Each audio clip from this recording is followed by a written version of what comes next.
nos han confirmado que a esta posibilidad se sumarán también consulados, ya que es justamente el Ministerio del Interior, la Cancillería, quien apadrina el trabajo, y nosotras y nosotros desde la curul internacional dinamizamos esta posibilidad en aras de construir un trabajo colectivo que lleve a cabo a través de este diálogo interinstitucional, por supuesto, las apuestas que son, pueden ser problemáticas, sugerencias o necesidades de cambio que son comunes y transversales para nosotras y para nosotros. Y por supuesto que son cuestiones que tenemos que tratar de incluir en el Plan Nacional de Desarrollo. Este ejercicio se ha intentado hacer antes con la participación especialmente de amigos y amigas de gobiernos de turno, pero la apuesta con el compañero presidente Gustavo Petro es que hoy podamos aportar de manera transparente y vinculante a estos diálogos territoriales para construir este Plan Nacional de Desarrollo. Y en ese sentido, pues doy la bienvenida también a toda la ciudadanía colombiana viviendo en el exterior. Esto no es una apuesta de un partido político, no es una apuesta de un par de organizaciones, no es una apuesta personal, es una apuesta colectiva. Y por eso también es la importancia de saludar a quienes adversan estas propuestas, porque también abrazaremos, por supuesto, todas las iniciativas, vengan de donde vengan. Va a ser muy importante que estemos articuladas y articulados en este sentido, y tenemos una agenda que se publicará hoy, si ya no está publicada en redes, una agenda para construir este Plan Nacional de Desarrollo, como ya les mencioné, y de lo cual seguramente la embajadora Fulvia hablará más tarde. La apuesta nuestra es que trabajaremos también de la mano con los consulados, porque ayer ya nos informaron que dispondremos de la posibilidad de tener un alcance para llegar a más de 700,000 personas de nacionalidad colombiana en el mundo, a quienes saludo también desde aquí. Y a partir de esto crearemos una hoja de ruta que nos permitirá trabajar articuladamente para incluir todas estas situaciones que a nosotras y a nosotros nos preocupan, comenzando por supuesto por el servicio consular, que ha sido parte de nuestra campaña, pero también otras cuestiones que tienen que ver con lo que nos atañe como colombianos y colombianas en el exterior. Yo quiero saludar de manera muy especial a Margarita Crespo Javí, quien ha sido la que ha creado toda la metodología junto con Laura Flores y también, por supuesto, con todo el equipo de trabajo idóneo que tenemos en la unidad de trabajo legislativa en nuestra curul del exterior.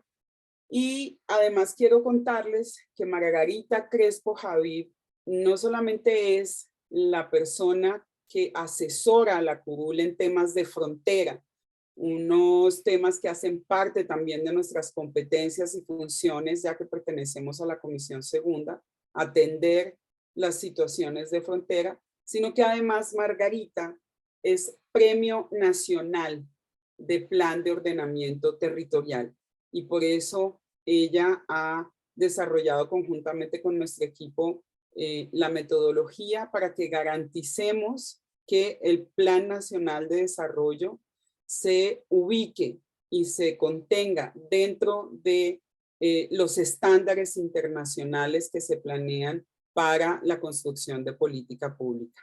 Yo quisiera nuevamente darles las gracias por estar aquí, pedirles que tratemos de compartir esta información ampliamente y sobre todo pedirles también que por favor nos articulemos para lograr que por primera vez la colombianidad en el exterior participe de manera transparente y activa en esta construcción colectiva de nación.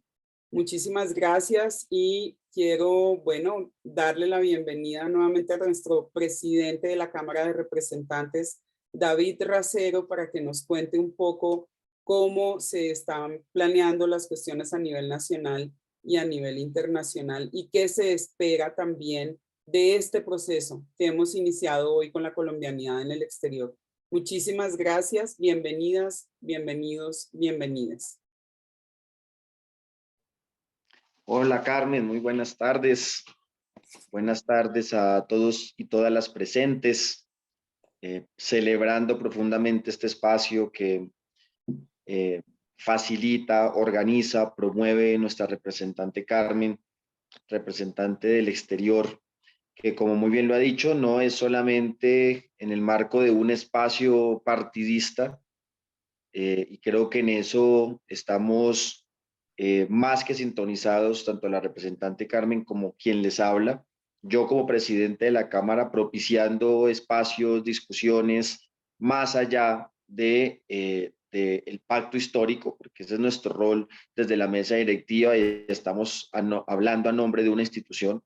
Y asimismo la representante Carmen, por supuesto elegida en el marco del pacto histórico, pero con ese liderazgo que tiene en este momento y que está haciendo y que está validando como representante de todos y todas en el exterior. Entonces creo que en buena hora este espacio, representante Carmen, lo agradezco, lo celebro, porque la construcción del Plan Nacional de Desarrollo pasa también por la voz de los que viven por fuera del país. Es más, históricamente no tengo presente cómo se ha podido desarrollar un proceso de participación, de consulta, de incidencia, de apertura con nuestros amigos y amigas, compatriotas en el exterior para incidir en el Plan Nacional de Desarrollo.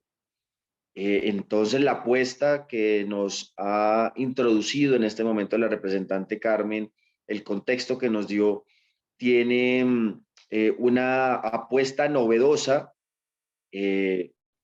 importante, sui generis también, y hay una gran, digamos, expectativa y responsabilidad de lo que puede ser este proceso de participación desde los colombianos en el exterior y colombianas en el exterior para incidir en el Plan Nacional de Desarrollo. El presidente Gustavo Petro, en una reunión en la que estuvimos con la representante Carmen y toda la bancada del Pacto Histórico, nos invitó a participar, eh, digamos, de la mejor manera en esta gran apuesta que ha proyectado el presidente. Él viene con esa idea de tiempo atrás, lo comento porque en Bogotá Humana, yo participé en Bogotá Humana, seguro algunos de los presentes y habrán participado, hicimos una apuesta como esas y varias veces. El concepto que está detrás es la idea de esta participación directa, de esta democracia directa, de esta democracia participativa, que va más allá de la democracia representativa, en la cual ya tendremos también nuestro lugar como congresistas en el Congreso, pues en la discusión del plan será el último paso. En la cronología, el Plan Nacional de Desarrollo debe llegar al Congreso de la República en febrero del otro año, pero para llegar a ese momento, ya con un documento robusto, el presidente decide hacerlo durante este semestre, toda esta participación ciudadana. Entonces, los congresistas tenemos un papel más bien de acompañantes, facilitadores, pero los protagonistas de este primer momento de construcción del plan son los ciudadanos y las ciudadanas. Así nos lo expresó el propio presidente. Hemos hablado con los del gabinete que por supuesto tienen esa orientación directa. Hablé con el director Jorge Iván González justamente el miércoles pasado, perdón, anteayer, el marco de la aprobación del presupuesto allá en la Cámara de Representantes, y él, por supuesto, reafirma que esa es la orientación. Liscano, director del DAPRE de Presidencia, también nos lo compartió. Entonces, ¿cuál es la filosofía detrás? Participación directa, democracia directa y tomarnos muy en serio lo que puede ser un participación incidente, porque ese es uno de los riesgos. Y por eso el proceso que ha diseñado especialmente el DNP, entiendo que va alguna persona, ¿cierto, Carmen?, que va de pronto del DNP a profundizar un poco más y bueno, tiene la metodología más que pertinente, más que clara, pues no voy a detallarlo ya que ella nos puede ayudar más. Si quisieras es quedarme en eso, en la apuesta política detrás, la apuesta, ¿cuál es el concepto? ¿Qué es lo que nos invita? ¿Qué es lo que nos convoca? Les comentaba que en Bogotá Humana hicimos esa apuesta como una forma de gestión pública, ¿sí? Como una forma de gobernanza, si se quiere. Y todo el tema de participación incidente y directa fue transversal durante los 4 años. Hicimos una apuesta de participación de consulta directa del Plan Nacional del Plan Distrital de Desarrollo en Bogotá. Aquí hicimos un trabajo de ir por UPZs, que es la forma como en Bogotá se divide la ciudad en términos administrativos, que es un punto medio entre las 20 localidades y los 1000 y pico de barrios que tiene la ciudad. En Bogotá hay 116 UPZs y sobre esas UPZs se hizo la participación incidente del Plan Distrital de Desarrollo. También tuvimos presupuestos participativos, que tal vez, no se lo he escuchado al presidente, pero tal vez puede también ser una experiencia que se querrá hacer a nivel nacional. Presupuestos participativos donde se convocó a la ciudadanía con un presupuesto estipulado a priorizar proyectos de impacto territorial, de impacto local que la misma ciudadanía elegía. Todo el proceso de discusión, de aprobación de cuáles eran los proyectos según la necesidad, las expectativas y después de priorización en el marco de lo que es un presupuesto participativo que es limitado y lo que se pretende es priorizar pero con las comunidades.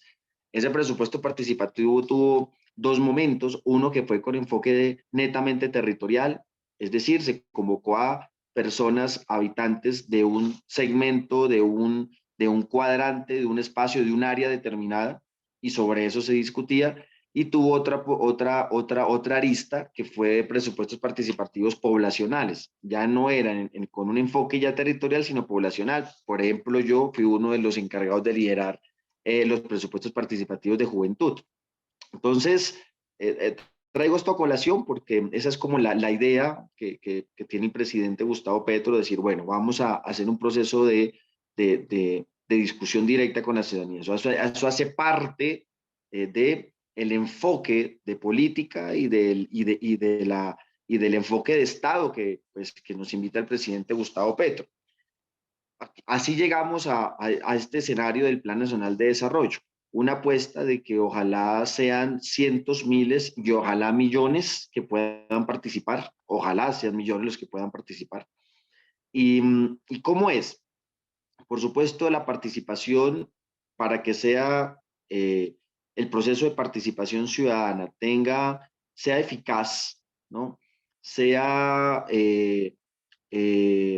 provechoso, no genere una expectativa que desborde también el tema de lo que se puede discutir y aprobar, que sea acotado, ¿no? Porque de ahí trata también que sea exitosa el proceso.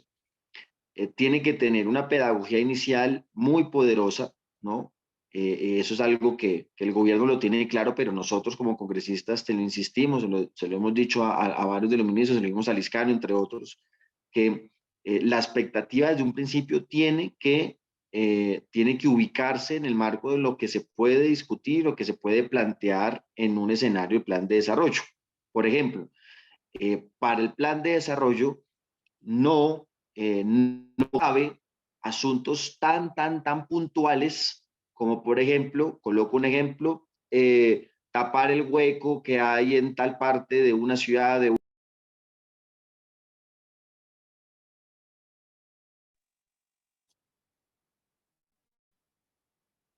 Aló, ya. No podemos caer en ese tipo de demandas, ¿no? Tan puntuales o demandas particulares es que yo necesito un trabajo, por ejemplo, o, o cosas que tal vez también no esté en el marco de, ahí que viene lo importante, de las líneas que el gobierno nacional traza para ser discutidas. Si la participación es así completamente abierta, lo que se termina generando es un proceso completamente infructuoso y eh, digamos que termina más bien generando unos efectos negativos porque se generan expectativas que no dan a lugar. El gobierno, yo espero que ahorita nos lo presente la persona del DNP, cuáles son esas líneas que están en el marco de una apuesta de justicia ambiental, ¿cierto? De justicia social, de cambio climático, la lucha contra el cambio climático y una perspectiva de transformación económica detrás. ¿Por qué se escogen 50 municipios, perdón, 50 subregiones que abordan algunos municipios y algunos municipios o algunas de las subregiones tocan varios departamentos? Porque la perspectiva es cómo se construyen, cómo se definen en el marco del plan de desarrollo proyectos o líneas, digamos, no tanto el proyecto porque no se entienda, sino cuál es la apuesta de transformación en esa subregión que permita una transformación de impacto suprarregional que genere desarrollo en el escenario donde se discute, que creo que eso también es muy novedoso. ¿Sí? La participación no es por municipio o por departamento y así podemos tener una mirada más amplia, que la respuesta no debe ser departamental, sino escenarios donde hay posibles limitaciones sociodemográficas, ambientales, entre otras. Por ejemplo, yo que conozco más el caso de lo que va a ser la discusión del sur del Cesar, del sur del Bolívar, que va a haber va a haber más, este lunes empieza, Carmen, que es toda la discusión de lo que es la idea de este nuevo departamento que está ahí circulando, que viene de tiempo atrás esa discusión de la, ¿cómo se llama esta parte? De la región que colinda todos los departamentos del sur, costeños, Bolívar, Cesar, parte de Santander, donde está Barranca Bermeja.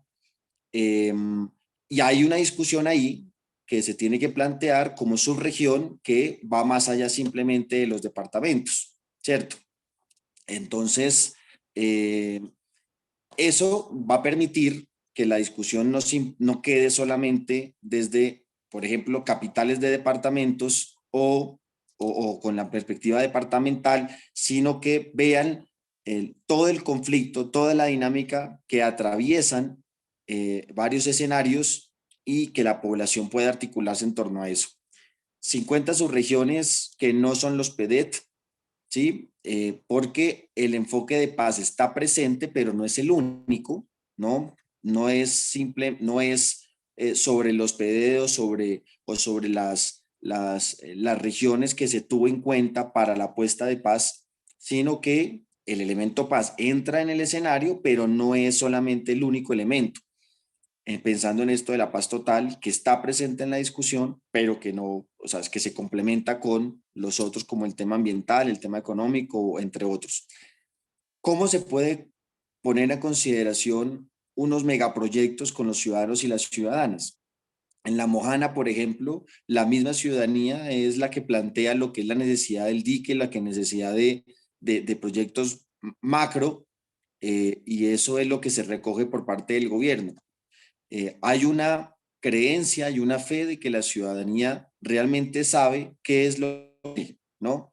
Y eso también es una apuesta, un enfoque diferente, porque no es pensar que simplemente la gente que está en Bogotá, los eruditos, los claros, los que saben realmente lo que la gente necesita.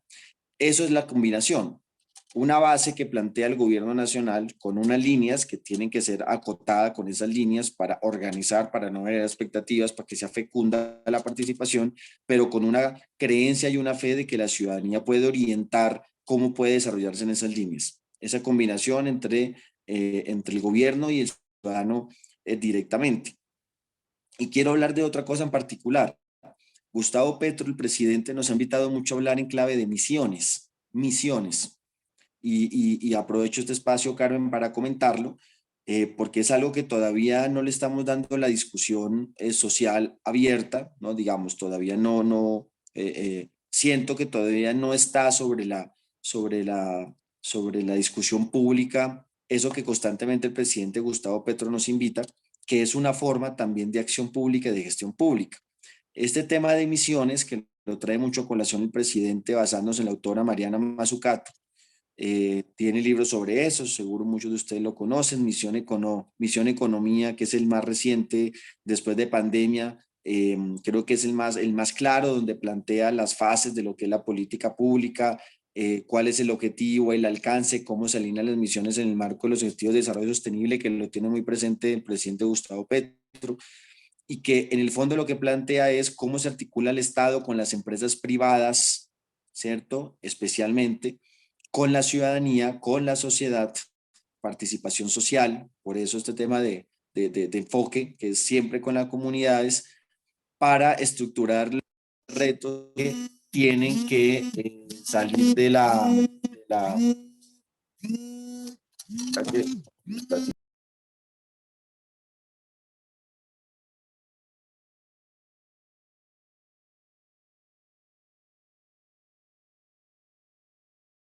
los grandes retos, perdón, que tienen que salir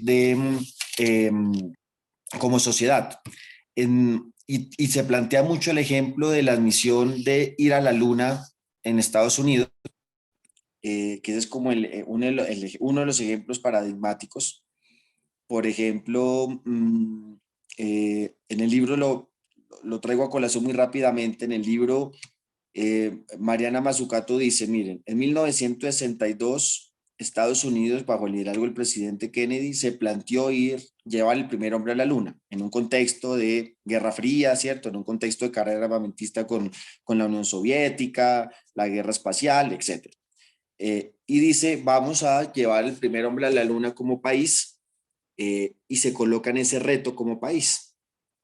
Y al plantearse ese reto como país, el presidente Kennedy termina generando una asociatividad entre lo público y lo privado con el liderazgo de lo público, donde terminan articulándose más de 4.000 empresas, más de 30.000, 40.000 trabajadores, donde se tocan muchas áreas, tecnología, ciencia, alimentación, hasta en el área de alimentación y nutrición, porque se tenía que revisar hasta cómo es que iba a ser la alimentación de los astronautas por fuera del planeta Tierra.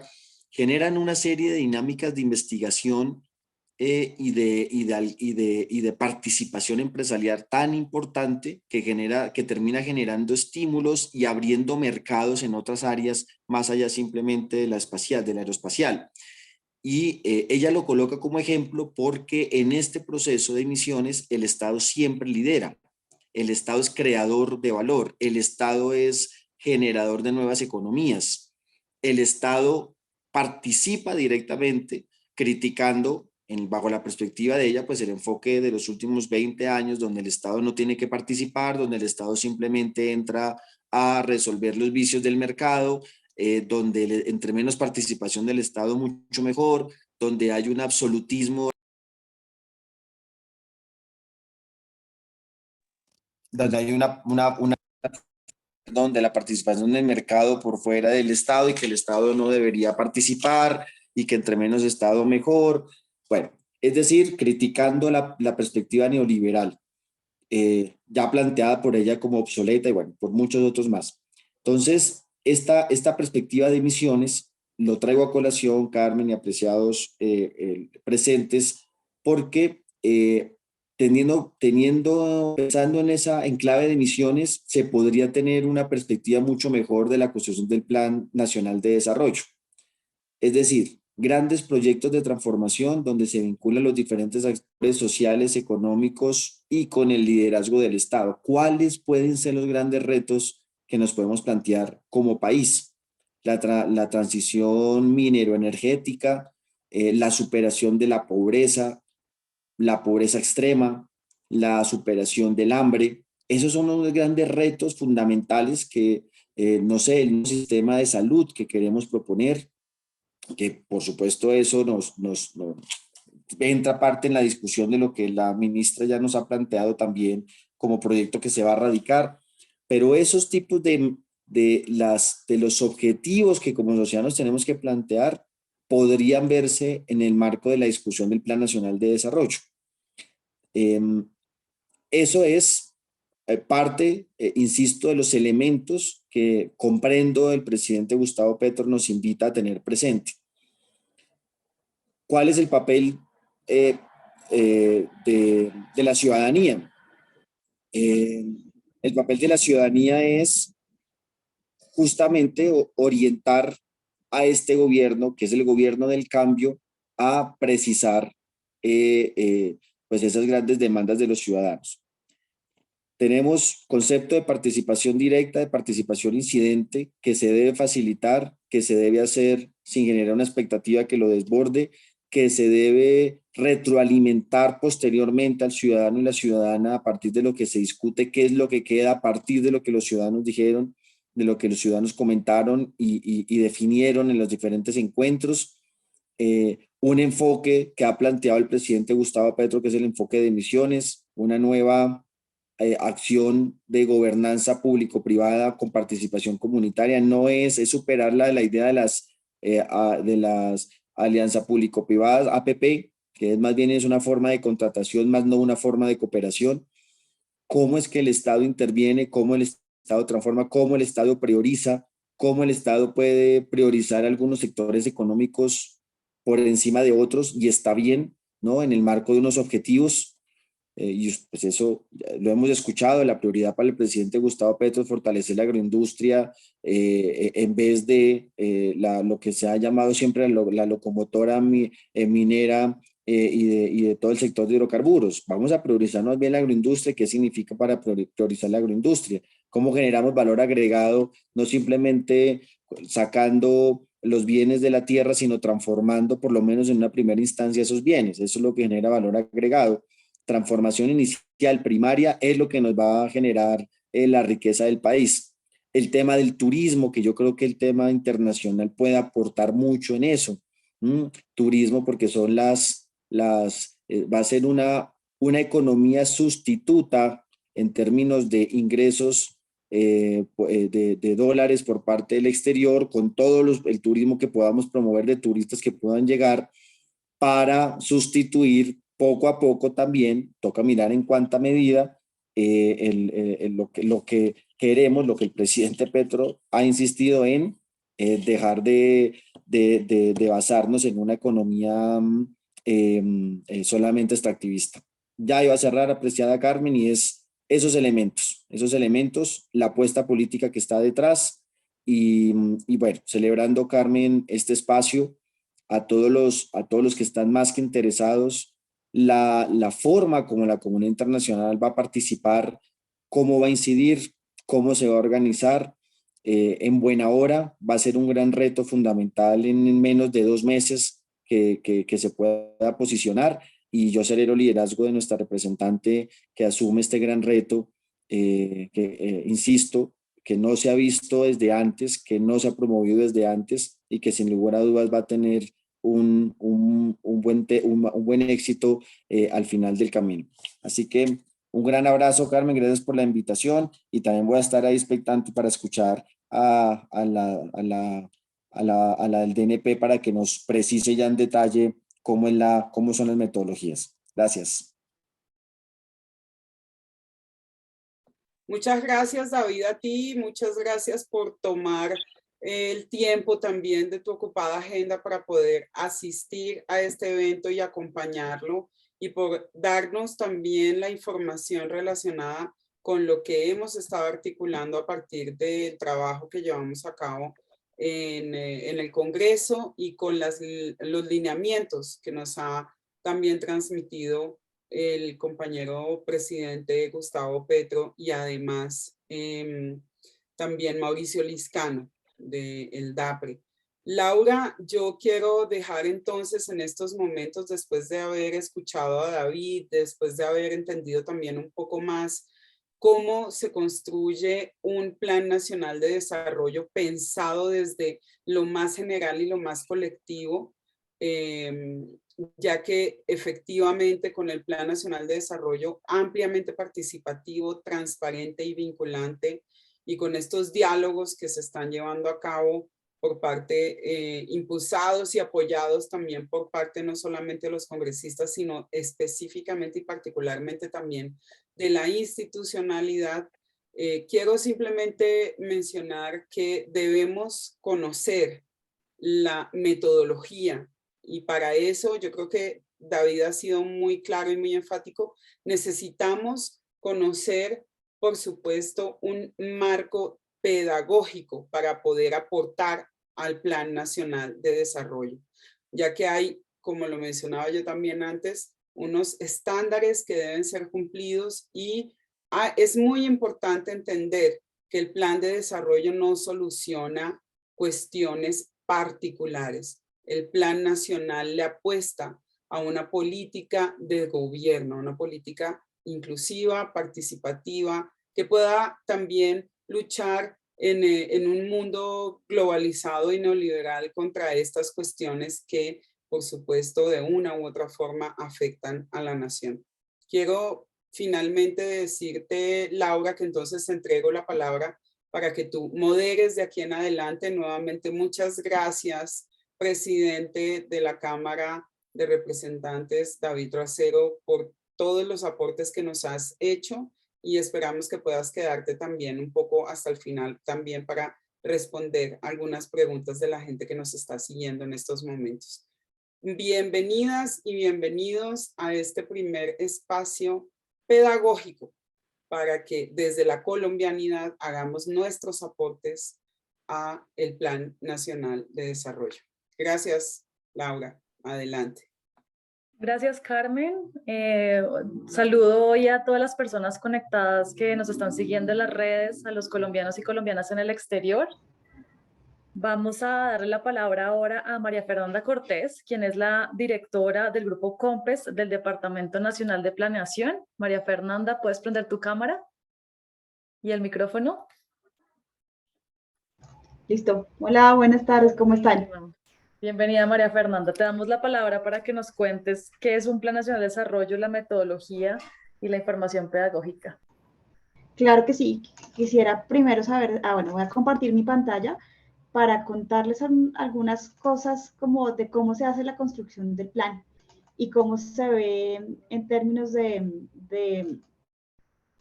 gran esquema, como ustedes lo hablan, metodológico, más allá de los contenidos. Los contenidos vendrán después. No sé si ya ven mi presentación.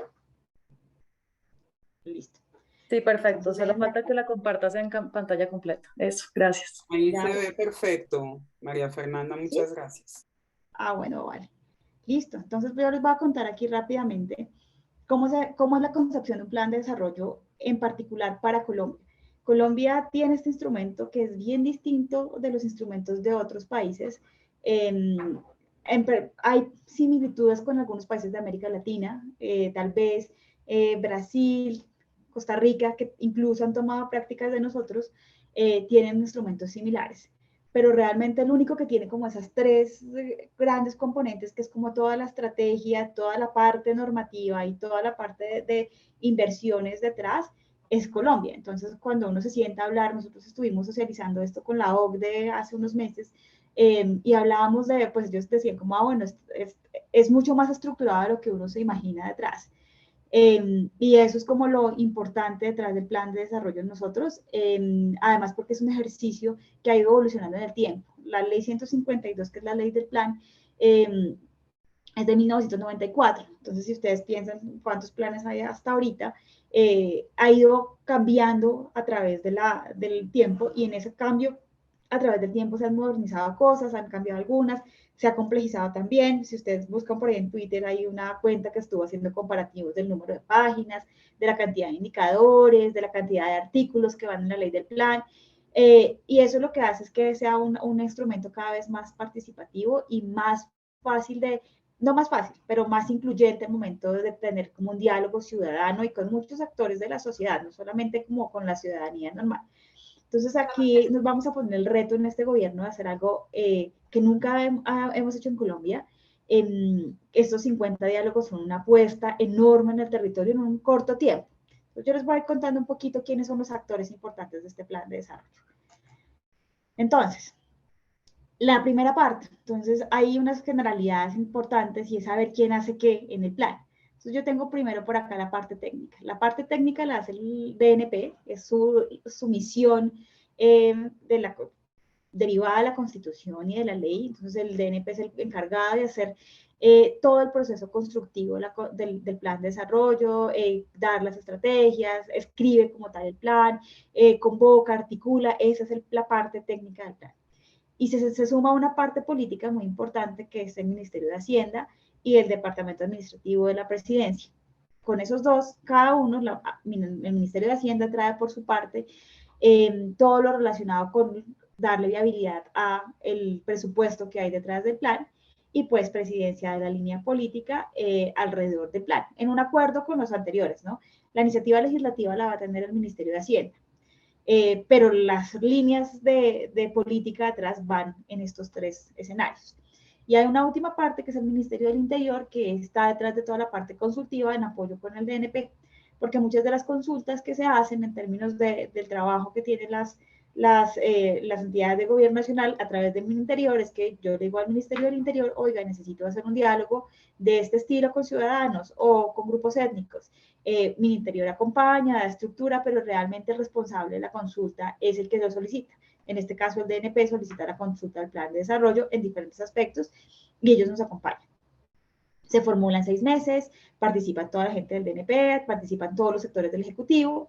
Entonces, es un proceso complejo en un corto tiempo. ¿Qué más podemos decir? Que el Plan Nacional de Desarrollo está distribuido en 3 grandes elementos. Uno siempre se imagina en esos libros de 1500 páginas, 2000 páginas, bueno, unos mamotretos que hay por ahí, y esos solamente son las bases del plan en general. Al plan lo acompañan un articulado, que son los artículos que van dentro de la ley del plan, y un plan plurianual de inversiones. Entonces, cuando uno habla del plan de desarrollo, habla de las 3 cosas, las bases, el articulado y el plan plurianual de inversiones. Eso es lo que constituye el plan de desarrollo. Y hay un proceso participativo de diferentes índoles que los alimenta, tanto las bases como el articulado y el plan plurianual.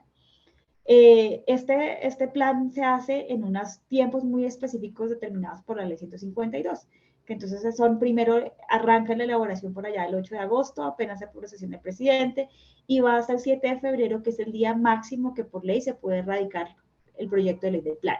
Lo radica el Ministerio de Hacienda. Luego tiene 3 meses, desde 7 de febrero hasta el 7 de mayo, para hacer todo el tránsito de debates y demás en el Congreso y hacer una aprobación final hasta el 7 de mayo. Después del 7 de mayo, pues pasan un tiempo para que quede en firme la ley del plan y se procede a promulgar la ley y a partir de la promulgación de la ley, pues arranca el seguimiento. ¿Qué va a pasar aquí? Que pues este proceso de aprobación es donde va a estar incluido el Congreso. Obviamente todos los congresistas y demás pueden participar en el proceso de elaboración y traer propuestas y demás, pero su momento más crítico es la fase de la aprobación. Y bueno, ahí es como toda la concepción del proceso de planeación. Si ustedes cuentan los tiempos, son 9 meses aproximadamente. ¿Qué pasa si el Congreso no vota el plan de desarrollo en su mayoría? O sea, no hay una decisión de mayorías para la aprobación de la ley, pues lo que se hace es sacar el plan como un decreto con fuerza de ley. Hasta hoy nunca ha pasado eso en Colombia, siempre se ha aprobado el plan de desarrollo dentro de los debates y los tiempos definidos por el Congreso. ¿Cómo se ve esto en términos de una línea de tiempo? Entonces, nosotros arrancamos con una preparación interna, que esa no está en la ley, pero que el DNP a medida que han pasado los años ha ido afinando en cómo estamos listos y ahorita les voy a contar un poquito de cómo estuvimos listos para este plan de desarrollo. Y ahí como fuimos como adelantando algunas cosas que teníamos que conocer antes de que arrancara el nuevo gobierno. Luego hay un proceso de formulación inicial, se presenta la estructura al Consejo de Ministros. El CONFIS, para los que no saben, de los que nos están viendo, ¿quién es el CONFIS? El CONFIS es el Consejo de Política Fiscal colombiano y dice, oiga, el concepto del CONFIS nos va a decir, oiga, este plan es viable, la plata nos va a alcanzar, los escenarios macroeconómicos son los adecuados, esto sí lo podemos costear. o lo contrario, oiga, ustedes están pidiendo demasiada plata, esto no es viable, el entorno macroeconómico no está para esto, no nos alcanza, vaya y recorte. Luego se presenta el COMPES, que es el Consejo Nacional de Política Económica y Social. Y ahí se sienten todos los ministros, este es un COMPES ampliado, entonces también están los directores de los departamentos y pueden haber algunos invitados especiales que van a validar la línea política, entonces estas estrategias sí son o no son, muévalo aquí, allá, entonces esa es la primera parte, pasan 100 días calendario hasta que uno tiene que presentarlo a una entidad o a un organismo que se llama el Consejo Nacional de Planeación, también dada por la ley 152 y tiene unas funciones de acuerdo a la Constitución. El Consejo Nacional de Planeación recibe el Plan Nacional de Desarrollo el 15 de noviembre en su primer borrador. No es un plan completo, es un borrador completo, pero no constituye como un vinculante. ¿Qué quiere decir esto? Que la versión que se entrega el 15 de noviembre es una versión que va a seguir cambiando, pero es parte del rol del Consejo Nacional de Planeación conocer el borrador completo y emitir un concepto. Y ese concepto tiene tiempo hasta el 10 de enero. Es un concepto que la ley no es vinculante y que pues uno espera hasta esta fecha. Ahí con el Consejo Nacional uno puede tener como diferentes formas de trabajar con ellos y es parte de lo que el proceso formal. Luego viene con ese concepto y con lo que uno sigue trabajando después del 15 de noviembre. Hay unas enmiendas que se presentan de nuevo al COMPES y finalmente se cierra con la presentación al Congreso el 7 de febrero. Ese es lo que ustedes ven arriba, es como toda la parte formal. Pero entonces alrededor de esto hay muchas cosas que están pasando. Entonces lo más importante tal vez en esta participación está la consulta previa, que es todo el espacio de concertación con los grupos étnicos del país. En este instante está todo el alistamiento y la consolidación de la ruta de la consulta. Y es a partir del 15 de noviembre que empieza un poco, se puede adelantar algo, creo que en este gobierno vamos muy bien con esto, entonces seguramente la consulta previa empieza antes. Se dice un poco que arranca el 15 de noviembre porque en realidad la consulta se hace sobre un borrador completo, pero eso no quiere decir que uno no pueda consultar a las comunidades étnicas mucho antes. Está una segunda parte que es este diálogo regional. En la historia hasta hoy habíamos hecho regiones mucho más agregadas. Esta vez es este despliegue que ustedes están viendo en el territorio de todo el gobierno nacional. ¿Qué hace este diálogo regional? Nos da insumos para alimentar las bases del plan, pero también para alimentar seguramente algunos de los proyectos de inversión. En los artículos es un poquito distinto porque los artículos tienen como una rigurosidad específica. Y después de eso, el Estatuto de la Oposición, desde hace 4 años, nos exige hacer unas audiencias públicas del Plan Plurianual de Inversiones. Esas audiencias pasan después de que uno ya tiene el proyecto que se presenta al Consejo Nacional de Planeación, donde ya hay una primera versión que pasó por el CONFIS, y lo que son, o que ahorita lo hablamos un poquito, es presentarle a los departamentos cómo queda su plan plurianual territorializado. A lo largo de todo ese proceso hay una participación ciudadana de diferentes índoles. Hay grupos, los grupos poblacionales están mucho en la consulta previa, pero también en los diálogos regionales, pero habrán otros grupos de sociedad organizada que quieren estar acá. Están los gremios, está la industria. Aquí se oye en el espíritu de la construcción participativa a todo el mundo. Entonces hay diferentes formas de llegar a presentar insumos que después se vuelvan como líneas de política o en proyectos estratégicos. ¿Qué más pasa acá? Entonces, después de que seguimos esto, ¿qué hicimos nosotros? ¿Por qué es importante esta pedagogía y por qué esta diapositiva acá? Mucha gente critica el proceso de construcción del plan de desarrollo y uno dice siempre, ay, esas 1500 páginas, es que no son capaces de sintetizar, es que no saben priorizar. El cuento cuando todos nos queremos ver representados dentro de la estructura del plan, pues implica que tengamos que negociar espacios. Y en Colombia es muy natural, y en América Latina en general, que el hecho de la representación muchas veces está en lo que queda escrito, como que es un sentido de pertenencia que nos da ver nuestra iniciativa escrita ahí. Entonces, hicimos una evaluación del proceso de construcción del plan, no evaluación de cómo le fue, si las políticas fueron malas o buenas, sino cómo se hace este plan.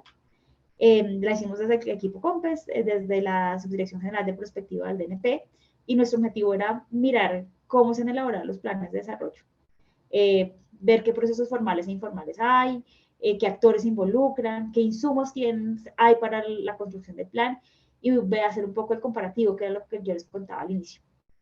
Fue una evaluación rigurosa con toda el respaldo de la Oficina de Seguimiento y Evaluación del DNP, que es como la que da la línea a nivel nacional sobre evaluación de política pública, con 56 entrevistas semiestructuradas, más de 150 documentos revisados, más de 90 encuestas. Esto todo lo hicimos durante el escenario de pandemia, entonces todo fue virtual, y llegamos a 14 hallazgos y 9 recomendaciones. Muchas de esas recomendaciones ya las hemos ido implementando a lo largo de la construcción de este nuevo plan, porque si lo piensan de otra forma, este es un experimento que pasa cada 4 años. Entonces hay que implementar, no hay tiempo de esperar a otra oportunidad para hacerlo. Entonces, esa preparación interna fue lo primero que hicimos. La estructuramos distinta. Hicimos unas tareas muy interesantes que les voy a contar en este instante. Entonces, en el grupo COMPES, con ayuda de todas las dependencias del DNP, lo que primero hicimos fue leer los programas de gobierno de los 4 candidatos que tenían mayor opción estadística de ganar. Y hicimos un barrido de todo lo que teníamos en redes y que nos llegaba por diferentes medios, de cada propuesta que tenía cada uno de los candidatos, las organizamos en una matriz de metadata enorme, y ahí identificamos propuestas de cada candidato, las clasificamos a nivel sectorial y las cruzamos con las fuentes de información que tiene el DNP. Aquí ustedes van a ver un montón de siglas, pero yo les voy a contar un poco qué hay ahí. Sinergia es el sistema de seguimiento al Plan Nacional de Desarrollo, y ahí están las metas del plan, entonces cruzamos con las metas del plan que salía. SIPO es el sistema de seguimiento al Plan Marco de Implementación, que es todo lo relacionado con la paz, entonces también cruzamos con las metas que hay en la paz. Cruzamos con la plataforma integrada de inversión pública, que esta es una novedad que va a traer este plan de desarrollo. Casi siempre la parte de las inversiones iba muy sola. Ahorita lo estamos atando a todas las propuestas que hay desde los indicadores de bienestar hasta los indicadores presupuestales. Hicimos otro cruce con las políticas de Estado de largo plazo que están en el COMPES. Entonces, ¿qué acciones, por ejemplo, estaban relacionadas con esas propuestas? Y también con la agenda internacional que maneja el gobierno de Colombia con respecto a los ODS. Entonces, ahí está como la primera gran cruce que hicimos dentro del DNP, pues porque son los sistemas que nosotros manejamos y es parte del proceso de planeación que se hace en Colombia. ¿Qué otras fuentes no hemos cruzado, pero que ya lo estamos haciendo ya de cara a la construcción del plan en la vida real? O sea, como ya sabiendo quién ganó y demás. Misiones, sentencias, las sentencias valen plata para las entidades, qué operaciones de crédito tengo andando, entonces con dónde estoy haciendo unos programas que de pronto los puedo reenfocar para responder a esas propuestas que se deben cumplir, planes decenales. Colombia es famoso por tener muchos instrumentos de planeación, entonces qué bueno poder integrar un plan decenal de educación o de salud en el plan, y otros que vienen de los sectores, mapearlos todos es complicado, pero esa fue la apuesta que hicimos y que encontramos en particular con el programa del presidente ya electo. Entonces, en ese barrido encontramos 3 tipos de insumos: el programa de gobierno como tal, el plan de tecnología para la vida, unas propuestas territoriales, y encontramos 405 propuestas, 311 derivadas del programa de gobierno, 63 de tecnología y 11 por el territorio. Los que más o las propuestas que más sobresalían, o los sectores que más sobresalían, fueron TIC, pero creemos que es por el plan de tecnología y vivienda. Y en la matriz también preguntamos, oiga, de estas propuestas, ¿algo requiere desarrollo normativo? Y entonces 248 dicen que sí lo necesitan. ¿Qué quiere decir esto? Que no todas las propuestas necesitan un desarrollo normativo. Hay programas o hay iniciativas de gestión que no requieren un artículo como tal en la ley del plan. 187 no cuentan con un proyecto de inversión. Tampoco quiere decir que todas las propuestas identificadas tengan que tener un proyecto de inversión. No todo es factible de financiarse a través del plan y no todo lo necesita. Y este es solo un ejercicio que fue punto de partida. Ahorita no tengo una matriz actualizada porque estamos, a medida que vamos avanzando y hablando con los diferentes actores, se van a sumar propuestas por debajo. Y hay 61 propuestas multisectoriales. Entonces, en este trabajo también hicimos el cruce de, oiga, si yo hablo de vivienda para mujeres, pues qué sectores entran. Es distinto tener solamente vivienda en general. Y ahí, o para jóvenes, que uno de los programas que existen. Entonces, a los jóvenes de ciertas características, de tanta edad, con ciertas características socioeconómicas, hay un programa de vivienda especial. Entonces, ¿cómo se cruza eso con otros indicadores, por ejemplo, del DPS? Ese fue el ejercicio que hicimos. Y a eso nos da pie para poder nosotros desde el DNP, en nuestra labor de planeación, estar preparados para recibir al nuevo gobierno y que todas las entidades también le podamos dar línea de cómo se escribe el plan. ¿Qué más tuvimos listo cuando llegó el gobierno y lo contamos en el empalme? Entonces hicimos como, teníamos muy listo muchas metodologías y costos de la consulta previa, teníamos el diálogo regional estructurado un poquito menos ambicioso de lo que en la vida real está pasando, ya tenemos como también previstas cómo se va a armar el plan plurianual de inversiones y sus audiencias, y un portal de participación ciudadana que seguramente se abre en un par de semanas porque pues el empalme no es tan rápido como uno espera y hay muchos detalles de la estructura del plan que se están definiendo hasta ahora. Tenemos un equipo misional acá, y un equipo técnico atrás, un equipo de relatores, un equipo que consolida, que es el que se está desplegando en territorio, pero que también se despliega con diferentes actores, y un equipo de apoyo logístico con moderadores. Ahí tendremos actas en el caso de las audiencias, un montón de relatorías que estamos teniendo alrededor de los diálogos y también unas propuestas sistematizadas, porque lo que hicimos acá en la mitad, en lo misional, es generar un único instrumento para recibir las propuestas. Ese único instrumento, ¿por qué? Porque cuando uno quiere tener, vamos a tener un gran volumen de información, uno quiere poder filtrar la información y que a cada responsable de ponerlo en líneas de política le llegue la información pertinente. Entonces es una gran matriz con diferentes tipos de características. Un poquito aquí hablando de las herramientas tecnológicas, entonces acá hicimos unas fichas importantes que son claves para la construcción del articulado. El articulado además tiene unas mesas internas de discusión. Si ustedes lo quieren pensar, y creo que seguramente sea de su interés, los artículos que vayan a proponer, pues tienen una estructura importante y también tienen que tener coherencia con el resto del plan de desarrollo. Eso se llama el principio de unidad de materia. Entonces, si yo voy a proponer un artículo o un cambio normativo en cuanto a los colombianos que viven en el exterior y quieren venir a trabajar en Colombia o aportar de cierta forma, pues eso también tiene que reflejarse en una de las líneas estratégicas que están en las bases, por ejemplo. No necesariamente en el plan plurianual de inversiones, pero sí en las líneas estratégicas del plan. ¿Qué más tenemos acá? Entonces ahora lo que estamos viviendo en la vida, en el momento actual, en el momento cero, es una formulación inicial, pero ya no tan inicial, ¿no? Ya han pasado más de casi 2 meses, sí, como un mes y 3 semanas desde que arrancó este gobierno, y esta formulación ha costado porque estamos estructurando cómo se van a contar esas líneas estratégicas. Eso es lo que estamos ahorita trabajando. Esa formulación inicial aquí se ve como si fuera muy preliminar, pero ya hay una estructura. Yo ahorita les vamos a hacer los 6 ejes que tenemos detrás de la estructura, que seguramente va a ir evolucionando. Aquí uno tiene que ser en este trabajo poco paciente, y también ustedes pacientes, porque esa estructuración va mutando en el camino hasta que llegue por ahí al 15 de noviembre, ya hay una estructura final, y eso se va alimentando de diferentes cosas. Es normal, es un proceso de construcción conjunta, es un gobierno nuevo que también tiene diferentes actores en los que hay que involucrar, entonces hay que arrancar de algo, y ese algo ya está estructurado, pero se irá alimentando y creciendo con el tiempo. ¿Cómo se ve esa estructuración o formulación inicial? Entonces uno tiene por acá los tres elementos del plan, ¿cierto? Y está el programa de gobierno con todas sus propuestas como la fuente de mayor información para construir las líneas de política, pero por otro lado están todos los diálogos y consultas detrás que complementan ese programa de gobierno. Entonces, ¿cómo piensa uno las bases? Las bases, para los que, no sé, los que han trabajado acá haciendo política pública en general, funcionan o responden muy a la lógica de una cadena de valor, que es como la metodología en general, y es que uno define unas problemáticas a las que les asigna unos objetivos.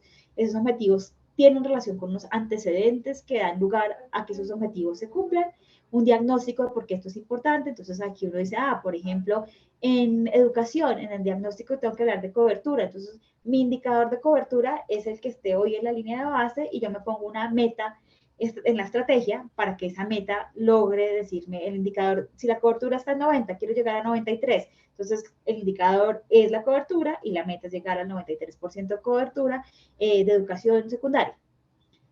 Eso es todo lo que se hace a través de construir una política sólida. Y ahí es lo que están las bases. Aquí en este plan vamos a intentar trabajar en una lógica bien concreta, y ojalá con poca narrativa escrita, al menos en la versión comercial, por decirlo de alguna forma, de plan, pero seguramente tengamos un montón de antecedentes y de diagnósticos escritos en un sistema de información que se pueda consultar para las personas que lo hacen, porque a todos nos importa lo mismo, uno finalmente termina consultando los pedazos que le interesan del plan, Entonces queremos ser más amables con la ciudadanía en general y tratar de organizar la información mejor. En el articulado, listo, hay una versión inicial que es, en general viene de todos los sectores que postulan sus artículos, se presentan y se discuten con el DNP y con las oficinas asesoras jurídicas de todo el gobierno. Uno arma y los revisa, los consolida y dice, bueno, ese es el pool de artículos que me sirven para cumplir estas estrategias o estos objetivos que están en las bases. Y finalmente, plan plurianual de inversiones, que el plan plurianual tiene varias fuentes de financiación, son 6 fuentes, que se asocian a esa estructura del plan de desarrollo. ¿La estructura de dónde viene? De las bases. Una vez asociadas, se regionalizan y se consolida ese plan plurianual de inversiones regionalizado. Se regionaliza a nivel de departamento. Esa es la forma en que trabaja el plan plurianual de inversiones dentro del plan de desarrollo. Y se presenta en esas audiencias públicas que yo les conté a partir del 15 de noviembre, donde, bueno, ahí hay una serie de discusiones también con la ciudadanía, con el Congreso y demás, y se llega con estos 3 elementos ya consolidados, se llega a presentar el proyecto. Entonces aquí uno tiene el proyecto que se presenta el 15 de noviembre, pero al final lo que pasa después del 15 de noviembre no es que haya un plan distinto después, es que el plan va iterando y va iterando y va iterando hasta que llega al momento de presentarse al CONFIS y al COMPES, y esas son las versiones que se van cambiando hacia futuro. Entonces, ¿qué pasa después? Yo ya llegué al 7 de febrero del año que viene y presento este plan con sus miles de iteraciones que van a haber detrás. Ahí yo ya he surtido el proceso de consulta previa, ya hemos llegado a acuerdos con las comunidades étnicas, ya hemos llegado a acuerdos sobre el articulado que va en el plan. Hay muchos artículos, por ejemplo, de la ley del plan que viven de un plan a otro porque es la forma de darle continuidad a ciertos programas. Hay unos que desaparecen porque ya se cumplieron los objetivos que tenían. Y a partir del 7 de febrero arranca el proceso de aprobación. En ese proceso de aprobación, entonces ahí el DNP acompaña el proceso en el Congreso, da insumos técnicos para soportar los artículos, para evaluar las proposiciones, para soportar también los proyectos de inversión que hayan asociados al plan plurianual.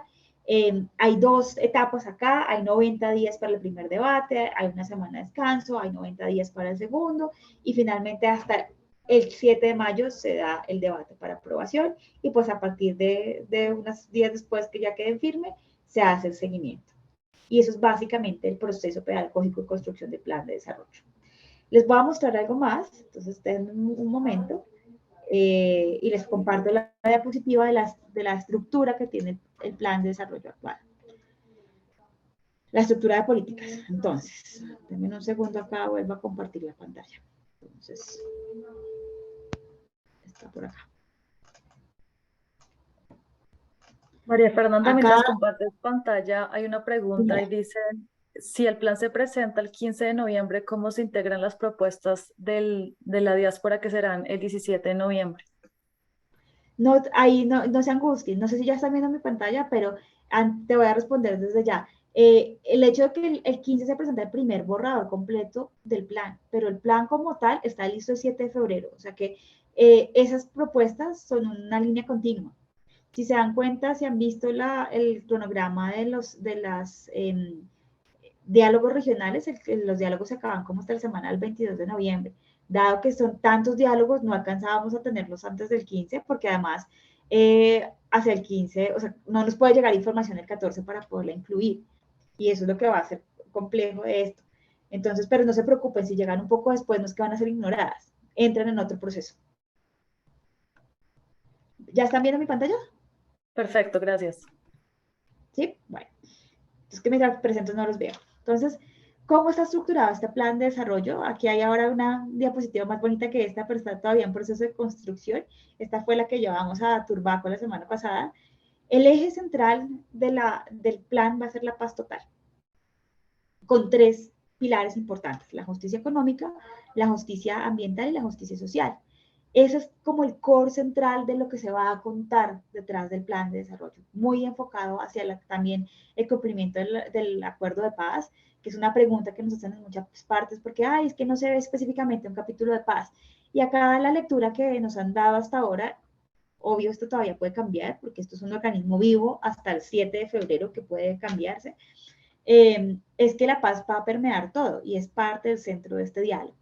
Con estas apuestas de justicia, muy del discurso del presidente y muy de su apuesta política y de lo que nombraba ahorita el representante. La vamos a trabajar en 6 ejes. Un eje de ordenamiento territorial hacia la paz total, donde se ubican las personas, cómo se integran con los planes de ordenamiento.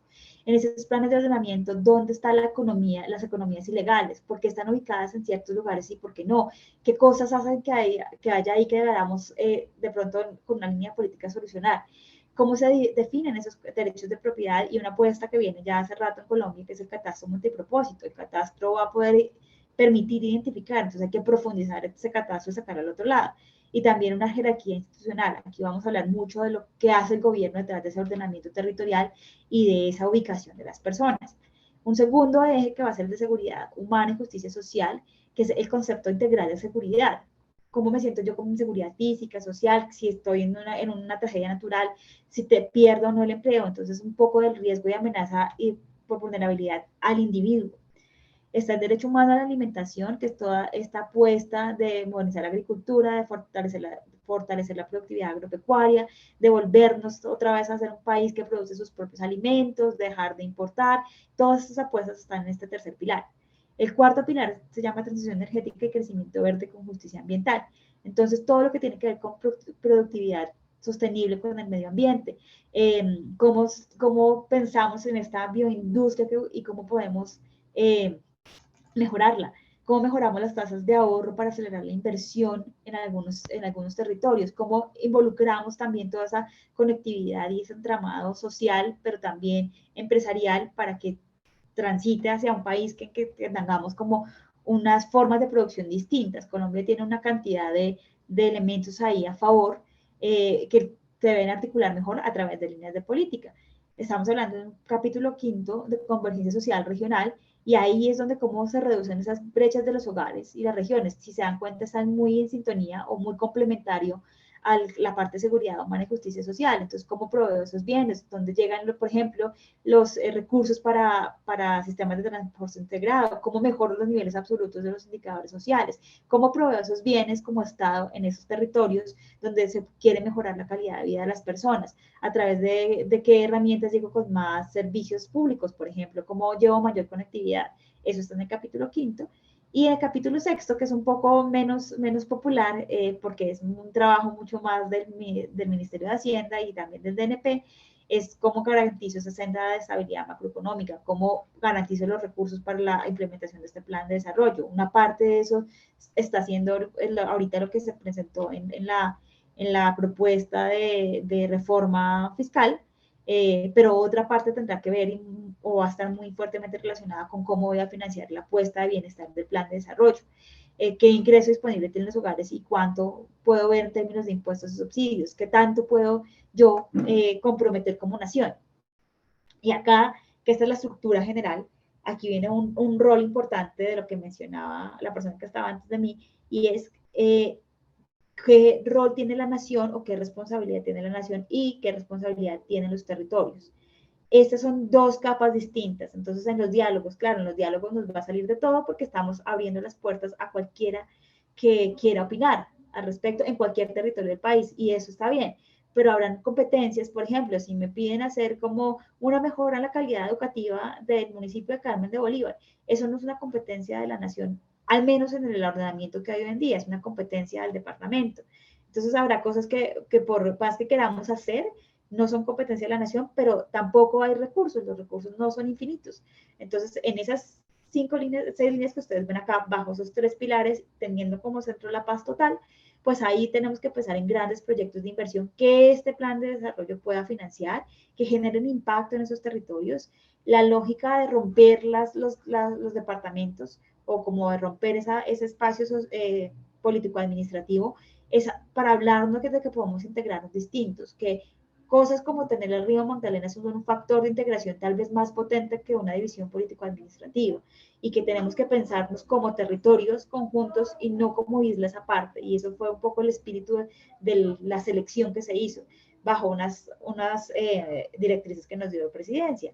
Primero, que tengan en cuenta el conflicto alrededor del agua, porque el conflicto alrededor del agua implica desarrollo, implica crecimiento, implica aglomeraciones urbanas, entonces esa es una de ellas, pero la segunda es que tengamos en cuenta las zonas de conflicto y las zonas en donde se está consolidando la paz.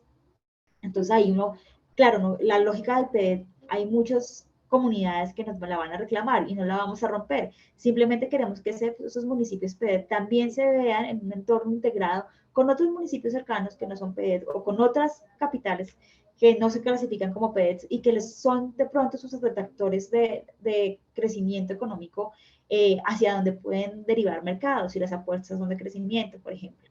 Y hay la última lógica que era la que nos faltaba, es, bueno, no podemos dejar que el resto del país converse en departamentos, y aquí hemos tenido todos los debates alrededor de los departamentos quejándose de que porque les rompimos sus formas de hacer sus políticas, es con la misma invitación, oiga, vecino Nariño, Putumayo, conversense que tienen un problema de droga conjunto, ¿cómo van a atacar ese problema de droga conjunto? Y el resto del país entonces lo llenamos así, con problemáticas o con fenómenos que comparten.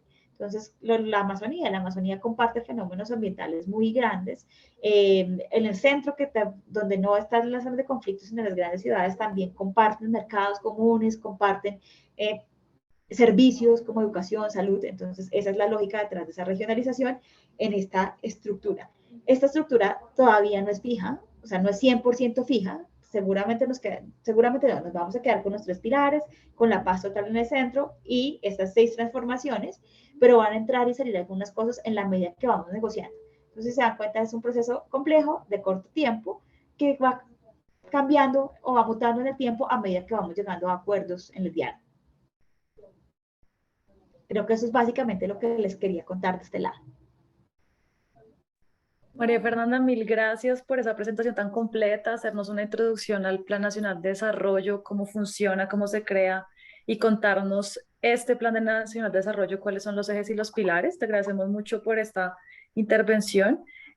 Nuestras personas conectadas nos preguntan justamente cómo va a ser la participación del exterior y ahora vamos a pasar a la presentación de Margarita Crespo, quien es Premio Nacional de Plan Nacional de Desarrollo, PNT, de los municipios en desarrollo temprano. Y Margarita nos va a compartir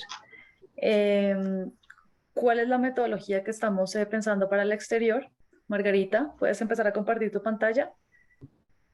Y acto seguido estaremos compartiendo también la logística, cómo vamos a organizarnos según lo que hemos hablado con el Ministerio de Relaciones Exteriores para estos diálogos que van a contribuir al trabajo con la migración en el exterior y que van a llevarnos a consolidar un espacio en el diálogo final que tendremos con el canciller el 17 de noviembre. Margarita, tienes la palabra, bienvenida. Creo que no tienes la cámara activada. No. Ya, ahora sí. Sí. Bueno, listo. Bueno, muy amable Laura, gracias. Excelente presentación y apoyo del DNP. Eso nos da, digamos, un marco de entendimiento en esta apuesta que entendemos que es un reto, porque así como por primera vez estamos colocando a los territorios a plantear en conjunto, de manera asociativa, esas problemáticas y posibles soluciones, pues dialogar con la colombianidad en el exterior también nos pone de cara a este pensar de manera colectiva la construcción de esta, que será la ruta de los próximos 4 años de este gobierno. Entonces, asumimos ese reto, también es por primera vez que se dan esos diálogos de cara a esa mirada externa, pero muy valiosa también como compromiso de esta curul, y es visibilizar a tantos y tantas colombianas que, bueno, que hoy no nos acompañan, pero que tienen todo el interés de hacer esos aportes. Entonces, bienvenidos a este espacio. Como ya nuestra compañera colega del DNP nos hizo, digamos, esa introducción de lo que es y lo que no es un plan de desarrollo, me voy a detener simplemente en esos componentes que corresponden a las bases donde vamos a tener mucha participación y mucho que ver los colombianos y las colombianas. En la parte diagnóstica voy a pasar muy rápidamente para concentrarnos en cómo articulamos entonces esa manera en que tiene de funcionar el Estado colombiano a través de políticas, planes, programas y proyectos, y cómo hacemos esa interlocución con la comunidad. Básicamente, en esta parte del diagnóstico, lo que se hace es una recopilación y análisis de información relevante sobre el estado situacional y financiero de la nación. Es importante entender este análisis como una forma de dar soluciones también a los problemas, porque de la manera en cómo nosotros entendamos las causas y los efectos de las distintas problemáticas, pues también vamos a darle esas soluciones. Si nosotros vemos, por poner un ejemplo, el problema de seguridad como un asunto de ausencia de fuerza pública, vamos a orientar la solución de esos problemas muy en clave a aumentar esa fuerza pública. Pero si nosotros identificamos, cuando estamos haciendo, digamos, este inventario de problemáticas y retos, el problema de seguridad, como un asunto de convivencia, pues las soluciones van a estar orientadas hacia activar esos espacios comunitarios y todo lo que tiene que ver con la convivencia. Entonces, no podemos subestimar este ejercicio de diagnóstico, porque muchas veces también, como hay mucha información de los territorios, de las regiones, tendemos a pensar que, bueno, que estamos sobrediagnosticados, pero no es así. Entonces, este es el momento de replantearnos esos retos, esas problemáticas, para pensar muy bien desde la paz total cómo planteamos esta solución. Entonces es importante que quienes nos están observando tengan esto muy presente. Rápidamente, como lo mencionaba la colega, y unos pasos para esa construcción, específicamente me detengo en el diagnóstico, por eso hablamos de esas 6 transformaciones que en clave del diálogo de planeación nacional son esas líneas estratégicas donde se va finalmente a acumular estos proyectos que van a significar toda la inversión de la nación. Como lo dijo, no todo necesariamente tiene que estar amarrado a un proyecto de inversión, porque hay otros asuntos que se solucionan por gestión, por cooperación, pero es importante que quede ahí definido. Teniendo estas líneas estratégicas, frente a esas líneas estratégicas, este esfuerzo que se hace es también pasar, digamos, de la retórica, de la narrativa, que es importante, a llevarlos a un lenguaje donde podamos medir esas transformaciones.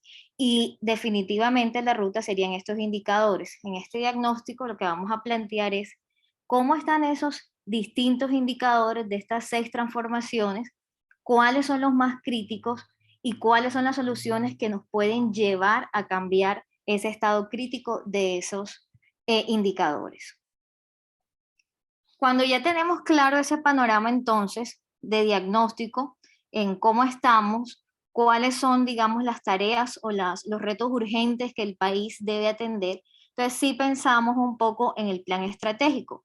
En el plan estratégico se consignan, digamos, esas posibles soluciones, algunas ya alineadas con proyectos de inversión a nivel regional. Y bueno, como lo han señalado los antecesores, es pensar mucho más allá de los problemas particulares, porque bien lo hemos dicho y no nos vamos a cansar de insistir en ello, el plan de desarrollo no resuelve las particularidades, sino que apunta a esos grandes proyectos que sostengan soluciones en el mediano y en el largo plazo. Para entender un poco cómo es la lógica, digamos, de plantear esas estrategias, hay 2 insumos claves, que son el manual de clasificación de la inversión pública, que nos permite a nosotros también ubicarnos en qué podemos y en qué no podemos plantear esas propuestas de solución que se van a convertir en proyectos estratégicos. Y este catálogo, que es del nivel técnico, donde se consignan esos productos e indicadores de productos que nos van a permitir medir y llevar, digamos, ese seguimiento al plan de desarrollo, para que finalmente esto no sea, digamos, letra muerta, sino que cada vigencia se vaya mostrando esos avances frente a esas transformaciones y finalmente frente a esa consecución de la paz total, la justicia económica, la justicia social y la justicia ambiental. Y bueno, finalmente, tanto el diagnóstico como la parte estratégica se traducen en este plan plurianual de inversiones, que voy a pasar muy rápidamente porque ya hicieron una suficiente ilustración de esta herramienta, y donde por supuesto también la ciudadanía va a tener mucho que ver en términos de la priorización de proyectos estratégicos para el país. Bueno, entendiendo entonces esta dinámica de cómo funciona esa estructura estatal, nosotros diseñamos esta metodología que básicamente lo que permite es articular, ¿no?, el lenguaje administrativo técnico de la nación con esas necesidades, demandas y también esa sabiduría colectiva que tienen las comunidades, de manera que una cosa responda a la otra. Porque como bien lo dijo nuestro presidente de la Cámara, no es un asunto de técnicos que se van a encerrar en unas oficinas, no, esto tiene carne y esa carne se la dan las comunidades, logrando un entendimiento a través de metodologías que logren articular estos dos idiomas. Pensando en eso, entonces, ¿sobre qué vamos a dialogar? Como ya les indiqué al principio, son 6 ejes transformadores que no son una camisa de fuerza, digamos, son los primeros lineamientos a este proceso constructivo que podemos ir también transformando de acuerdo a cómo se vayan dando esos diálogos. Nosotros sostenemos, vamos a respetar esos 6 ejes transformadores, o esos sobre los cuales vamos a tener el diálogo, pero queremos incluir otro diálogo más con esa mirada en la colombianidad en el exterior, y es el que tiene que ver con el sector de relaciones exteriores.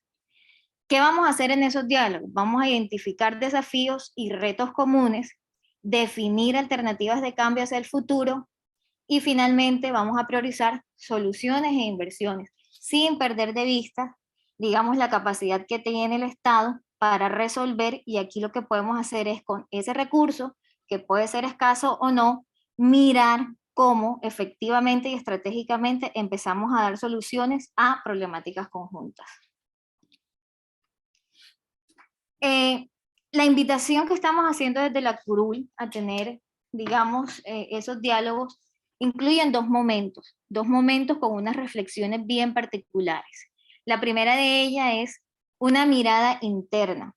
Sabemos que muchos de nuestros connacionales tienen muchísimo tiempo a estar residiendo en otros países, pero siguen muy de cerca la situación, las problemáticas, y también tienen muy pensado cómo se puede solucionar los distintos desafíos del país. Por eso, en este primer momento de diálogo, vamos a concentrarnos en hacer esos aportes que como colombianas y colombianas tenemos para las problemáticas internas de nuestro país.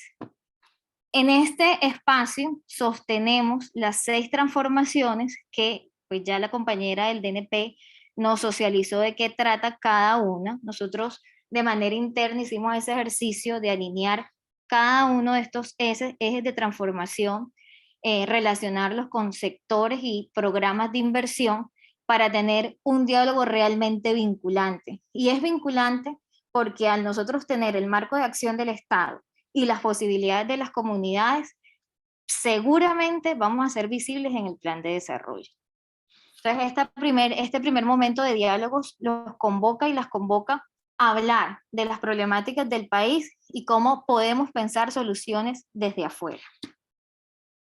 Estos cuadros que les estoy mostrando son el resultado de ese entendimiento de la arquitectura de planificación del país de cara a cada uno de esos ejes de transformación, su sector presupuestal y pues los programas presupuestales que pueden ser implementados en cada uno de estos ejes de transformación.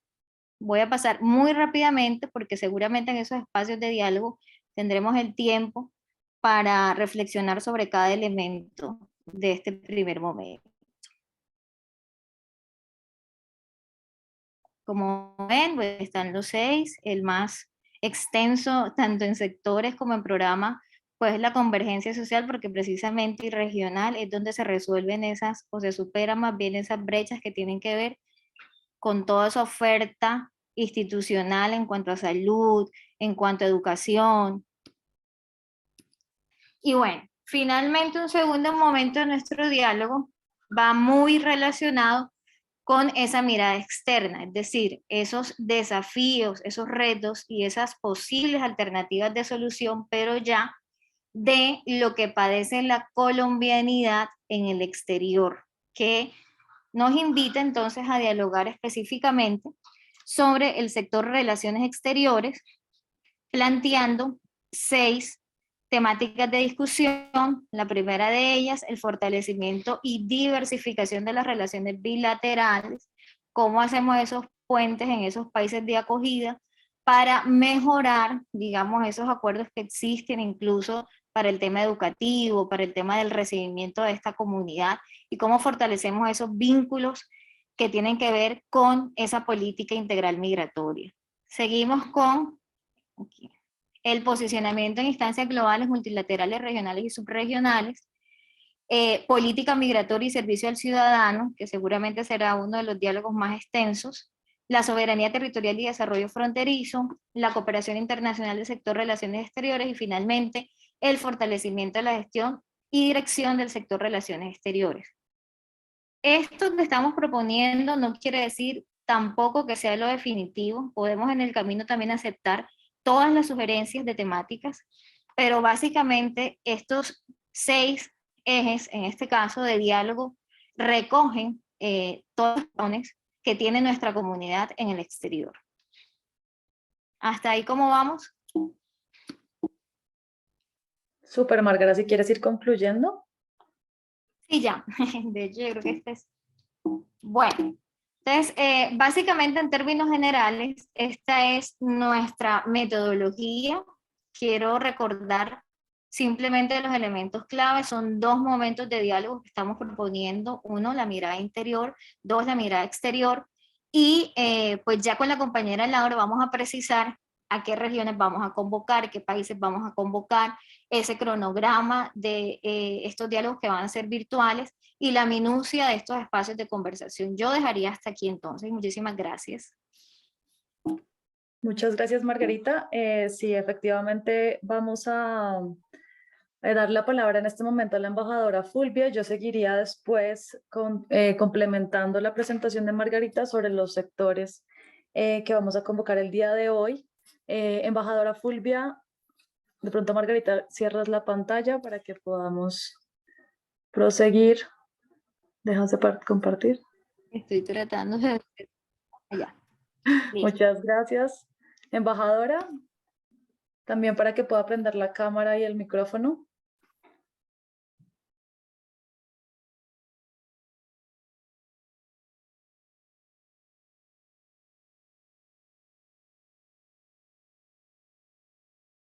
No sé si la embajadora se ausentó un momento o tiene problemas de conexión. Está ahí, está. Dame un segundo. Le cambio la pantalla.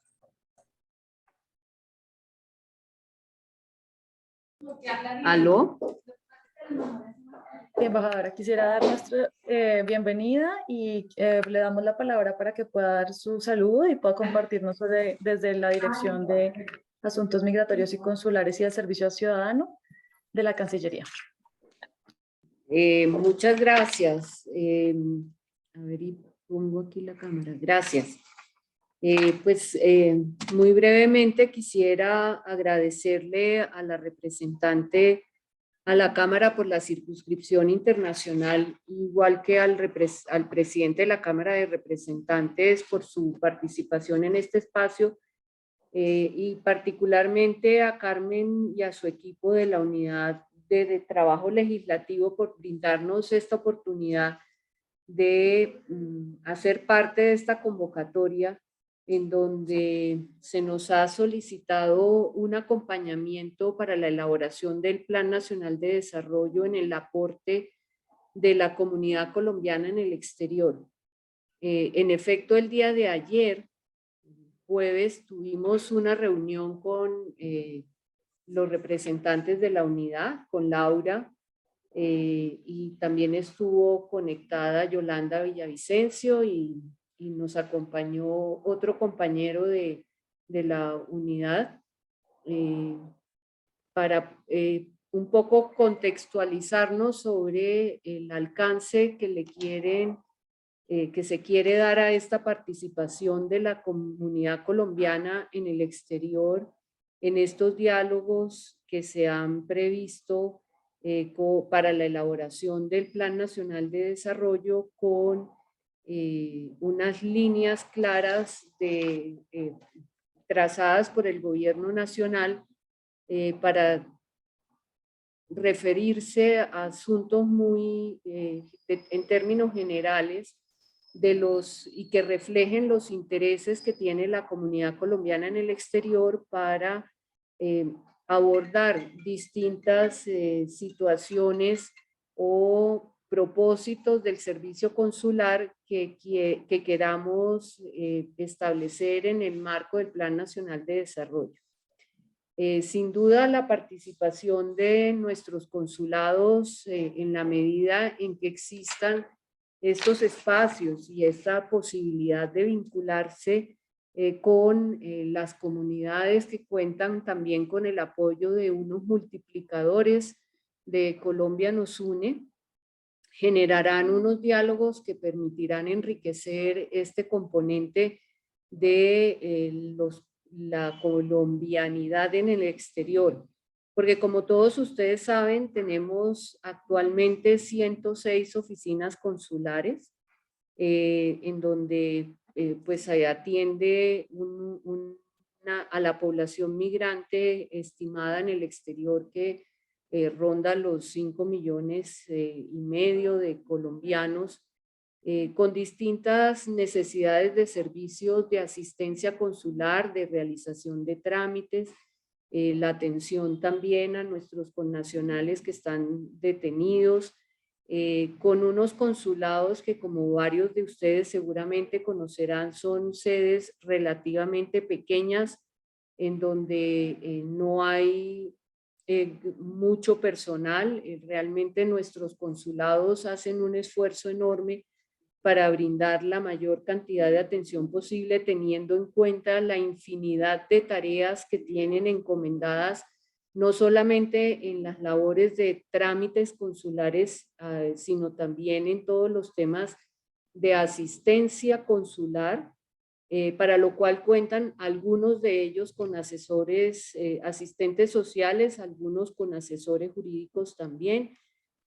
También tienen algunos de ellos donde hay la mayor cantidad de víctimas en el exterior, el apoyo de los contratistas de esta población para atender a las víctimas en el exterior, de manera que tenemos un total de funcionarios en el servicio consular de 669 funcionarios para todos los las 106 oficinas consulares que tenemos en este momento activas. En Venezuela estamos adelantando un proceso de normalización de relaciones que va a conllevar algún tiempo todavía, de manera que pues aunque las expectativas frente a la apertura de la frontera con Venezuela son muy altas, este proceso de establecimiento de las oficinas consulares se va a ir dando paulatinamente y tomará un tiempo todavía, de manera que pues allí tendremos que tener un poco de paciencia para la puesta en funcionamiento de estas sedes consulares, de manera que podamos brindar la atención que requieren nuestros colombianos en Venezuela, que han estado atendidos con las limitaciones propias de no tener relaciones diplomáticas ni consulares por nuestros asesores jurídicos y asistentes sociales que se mantuvieron contratados para efectos precisamente de tener unos ojos en el país donde no teníamos relaciones, siendo el país vecino con quien tenemos una extensa frontera y muchas situaciones frente a los temas comerciales y económicos y jurídicos. De manera que los espacios consulares podrán ser un apoyo importante para los ejercicios que se realicen de propuestas para enriquecer el Plan Nacional de Desarrollo, ya sea de una manera virtual como lo conversamos el día de ayer, que genera mayores posibilidades para muchos de los colombianos que tienen dificultades para los desplazamientos a la sede consular, pero siempre que haya esa posibilidad en sede también estaremos transmitiéndole a nuestras oficinas consulares la posibilidad de brindar este espacio, ya sea que prefieran una reunión presencial o en esta modalidad de una parte presencial y una parte virtual. De manera que el Ministerio de Relaciones Exteriores y particularmente esta dirección con sus consulados está muy comprometida con el apoyo que le brindará a todo este proceso y con el acompañamiento que requiera la formulación del Plan Nacional de Desarrollo en el componente de los diálogos con la comunidad colombiana en el exterior. Muchas gracias. Embajadora Julia, mil gracias por este aporte. Realmente estamos muy contentos y contentas de contar con el apoyo de Cancillería para que podamos abrir los consulados a los diálogos vinculantes regionales en el exterior y contar con toda la infraestructura consular realmente para apoyar este ejercicio. Justamente ahora me gustaría compartir con ustedes entonces cómo van a desarrollarse esos momentos. Desde la propuesta que teníamos en la curul, vamos a hacer unas convocatorias virtuales y articularnos con Cancillería para las convocatorias presenciales que se harán en los consulados. Para comentarles brevemente, la estructura la hemos tomado también de los ejes de trabajo que plantea el Departamento Nacional de Planeación para los diálogos que se están haciendo, los 50 diálogos que se están haciendo a nivel regional y que nos permiten tener una metodología básica y clara para que podamos desarrollarlo. Nosotros hemos condensado esa metodología en espacios más cortos para que lo podamos hacer en espacios de 3 a máximo 4 horas, que lo podamos hacer virtual y que se pueda replicar de forma presencial. Básicamente, en el momento en que nos encontremos en los diálogos que vamos a convocar, el centro de los diálogos será la ciudadanía, serán todos ustedes y todas las personas que van a participar en cada uno de los espacios. Hemos construido un equipo de planeación en que estamos articulando de forma interinstitucional y habrá un equipo coordinador también que permita que esos espacios se abran y se den. Cuando se abran los espacios, esperamos contar con su colaboración para que podamos hacer el registro de la información que se va a compartir. Esperamos también que podamos colaborar para hacer la moderación de los espacios, ya que como Margarita explicó, yo lo voy a mencionar más adelante, tendremos esta posibilidad de crear espacios según los ejes de transformación que ha planteado el gobierno para este Plan Nacional de Desarrollo. Necesitamos realmente que podamos registrar la información. Y para eso hemos creado algunas herramientas. Por el momento ya tenemos construido un formulario de Google donde podríamos registrar la información por sectores, pero no se preocupen que si los planteamientos o las propuestas que ustedes van a tener no entran dentro de los sectores específicos o son multisectoriales, tendremos también la posibilidad de tener una categoría de otros y poder empezar a construirlo en conjunto.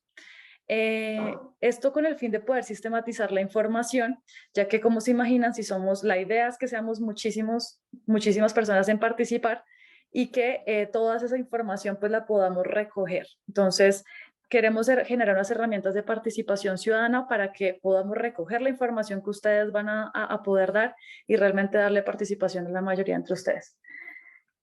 Aquí, básicamente para resumir un poco, desde el planteamiento que Margarita hizo de metodología, tendríamos en los espacios de diálogo 3 momentos.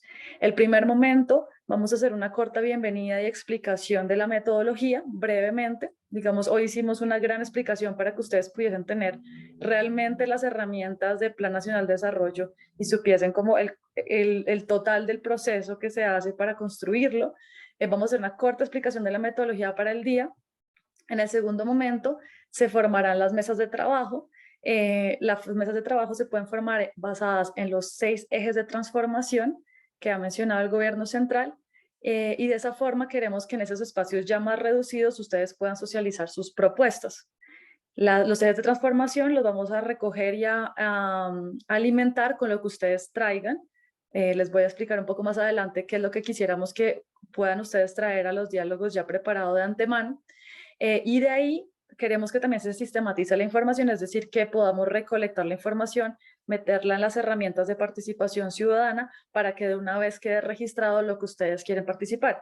Eso no necesariamente va a tener lo que hacer un relator, una persona que se encargue de copiar todo lo que la gente está participando y diciendo, sino que vamos a poderlo hacer nosotros mismos también, usando un formulario o la herramienta de participación que vamos a tener para que ustedes mismos puedan diligenciar la información. De tal forma que también, si no pueden asistir al espacio, podrían llenar esta herramienta que va a estar disponible para ustedes y la pueden llenar igual después si tienen un aporte que dar puntualmente sobre uno de los ejes de transformación o sobre el tema de relaciones exteriores. Como Margarita bien lo decía, las mesas de trabajo, quisiéramos que empezáramos con los ejes de transformación que se plantean, pero como en relaciones exteriores, para nosotros desde la visión exterior, tenemos temas que son cruciales y que pueden ser incluso multisectoriales o transversales a los ejes de transformación, abriremos un segundo momento de relaciones exteriores específicamente para que se pueda dialogar esta parte. Finalmente, el tercer momento de los diálogos va a incluir las conclusiones, el resumen de esas mesas, de esos ejes de transformación, de esos espacios del tema de relaciones exteriores, un resumen, y vamos a contar con la participación de congresistas invitados, también de invitados otros especialistas y de expertos técnicos, para que podamos hacer un diálogo entre la ciudadanía, las conclusiones que se traigan y las personas que están invitadas, y de esa forma podamos concretar una propuesta que pueda ser viable y eficiente. En el tercer momento, también sería muy importante que pudiésemos priorizar las propuestas. Entonces también estamos pensando y estamos estructurando una herramienta de participación ciudadana para que se puedan votar las propuestas y se puedan priorizar, de forma que la información también quede concreta. Es importante, nos lo ha comunicado el director de planeación del Ministerio de Relaciones Exteriores, que consideremos que este Plan Nacional de Desarrollo, como lo plantea el gobierno en curso, tiene como objetivo también ser un plan de desarrollo un poco más simplificado que los grandotes que estaban en los años anteriores. Por lo tanto, la priorización de las propuestas es bastante importante. Entonces, lo que quisiéramos pedirles que pudiesen preparar de antemano, antes de llegar a los diálogos, son lo que Margarita planteaba como los deseos de cambio y las oportunidades de futuro. Es decir, que ustedes traigan de antemano, ya analizado y pensado, reflexionado personalmente, cuáles son esas situaciones o circunstancias que no han permitido que en su territorio, o en el caso de nosotros, los migrantes en el exterior, podamos desarrollarnos en un proyecto de vida digno y buscando el futuro que deseamos. Las problemáticas, principalmente. Y también, ¿cuáles son esas oportunidades de futuro? ¿Qué cambios o transformaciones nos gustaría ver a 4 años? Tener ya una proyección hacia el futuro. Y eso con esa información queremos que la ciudadanía pueda llegar a los diálogos y poder socializar inmediatamente cuando abramos los espacios de trabajo, socializar eso y también poder enfocarse en los ejes de transformación donde quisiera participar. Entonces, para ello, pues tenemos la propuesta de la curul. Veníamos vinculando ya a diferentes grupos y procesos. Sabemos que se han realizado ya varios ejercicios. El domingo pasado se hizo un trabajo online de mesas de trabajo que se coordinó desde Madrid para poder organizar justamente un primer ejercicio de mesas de trabajo del Plan Nacional de Desarrollo. Se han comenzado a hacer diálogos en Venezuela. Sabemos que en diferentes ciudades se están haciendo presenciales o online, o que la ciudadanía se está organizando para recolectar esa información, y por tanto, pues queremos facilitarles desde la curul y dinamizar los espacios de diálogo a través de espacios virtuales y de espacios con Cancillería. Tenemos entonces una propuesta en la que queremos convocar a los diferentes países con la mayor migración colombiana para las siguientes 2 semanas en una propuesta online. Asimismo, pues muy contentos realmente de la oferta y de la propuesta que Cancillería hace de vincular a los consulados. Queremos invitarles a que asistan presencialmente a los encuentros que se van a organizar a través de los espacios consulares, que se van a organizar probablemente a través de una coordinación en franjas horarias para que podamos estar organizados en América, Europa, África, Asia y Oceanía.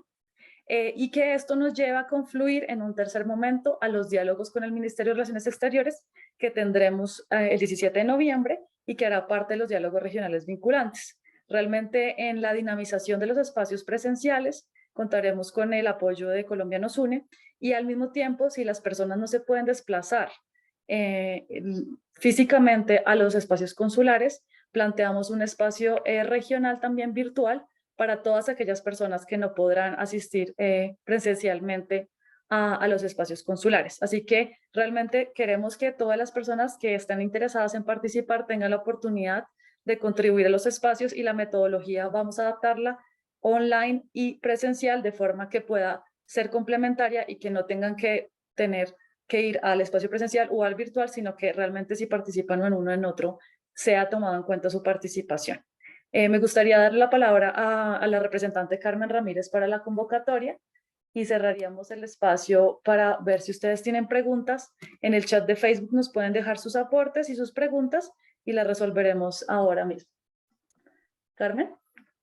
Gracias, Laura, y gracias, Lisbeth, gracias, embajadora Fulvia, y gracias a todas y todos. Margarita, Laura, muchísimas gracias por todo este trabajo que se ha estado gestando desde el primer momento en el que supimos que la sugerencia del presidente Gustavo Petro y compañero Petro era hacer justamente y sostener y apoyar estos diálogos desde las comunidades. Por supuesto, lo más importante que tenemos en estos momentos es que lo que hemos hecho hoy ha sido un ejercicio pedagógico. Yo encuentro que hay muchos comentarios de cuándo, en qué momento podemos participar, pues es justamente en este momento.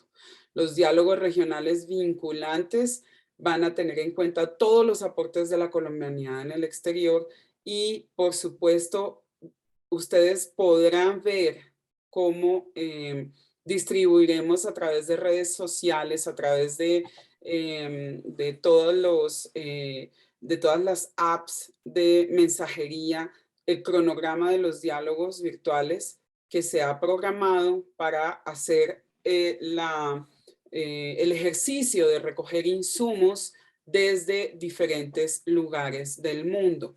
Hay una cosa, Laura, que todavía no hemos podido definir y es que es posible que podamos hacer algunos diálogos regionales vinculantes presenciales. Es decir, existe la posibilidad de que podamos ir, por ejemplo, a Estados Unidos a hacer uno de los diálogos vinculantes desde allá. Es posible que podamos hacer alguno de los diálogos vinculantes desde Europa en países como Alemania o en países como Suiza, pero la prioridad en todo caso, debido a las limitaciones del presupuesto que tiene la curul para llevar a cabo estos desplazamientos, la prioridad nuestra van a ser los países de frontera, que fueron además también son además también un poco los que más están enfrentando en este momento coyuntural la situación de la expulsión de la colombianidad hacia el exterior. Y también es muy importante que tengan en cuenta que va a haber diálogos presenciales no solamente en estos países, sino que todos los consulados con el apoyo del Ministerio de Relaciones Exteriores y la Dirección Nacional de Planeación vamos a convocar estos diálogos desde los consulados. Es decir, va a haber mesas que estaremos anunciando también oportunamente de acuerdo a las zonas horarias que hemos tenido en cuenta para desarrollar este trabajo. Así que yo quisiera simplemente invitarles nuevamente a esta construcción colectiva, a revisar este video una y otra vez, especialmente teniendo en cuenta cuáles son los elementos que se deben entender para poder llevar a cabo el desarrollo de un plan nacional para garantizar el presupuesto de la ejecución de un plan de gobierno. Así que es importante que estemos conectados y conectados por las redes. Tenemos un correo electrónico donde nos pueden enviar la información. Va a haber también un formulario que ustedes pueden llenar de manera individual o incluso de manera colectiva. Es importante también que tengan en cuenta que las apuestas del Plan Nacional de Desarrollo no son apuestas para solucionar problemáticas individuales, sino más bien es una apuesta colectiva de construcción de país. Es importante que tengan en cuenta también lo que justamente dijo el presidente de la Cámara de Representantes del Congreso de Colombia, David Racero.